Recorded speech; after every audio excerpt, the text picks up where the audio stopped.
Hey guys, it's Sydney Wong here with Michael from Slickspaces. So Michael, we wanted to talk about your sales and your customer segment. So hmm um, what kind of tips do you have to give to people who are selling in a B2B space? Because I know that you guys got a pre-order based on Yep. the massive need that's in the market. hmm So how about did you come across that, and what kind of tips would you give to somebody in your shoes? well, I mean, it's a bit of an unconventional tip, which is ignore SEO. SEO basically just gets you attention from a lot of people that you don't need, and you need to be really focused on sort of your largest clients Hmm. and sort of your biggest wins. And a lot of what I mean, social media is really great for B2C, but for B2B, it's really ends up being a distraction. And sure, it gives you some insight into who the people are and what they're like, but they're not people, they're businesses at the size that you really want to make those big wins at. So how did you find your early adopters?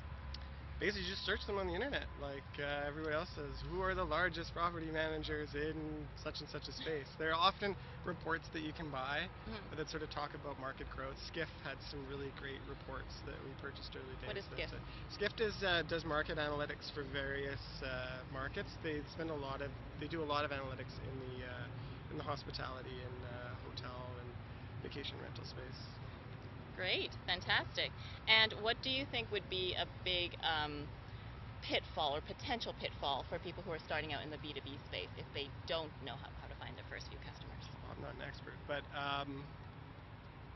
in terms of B2B and pitfalls, it's letting the sort of early day clients dictate, especially when you're doing something a little bit different than what they're used to seeing. Yeah. Everyone has their own set of context that they'll use for pricing, for what they expect the features to do, for what things will be.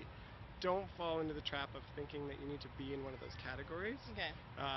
and try to constantly. It's basically still exploration. You're not 100% finished in terms of what you're what you're presenting to them, because you can customize it for them, and that's one of the reasons they're probably coming to you, because it's not a finished product, Hmm. and they can get a little bit more of what they really want in terms of customization from you.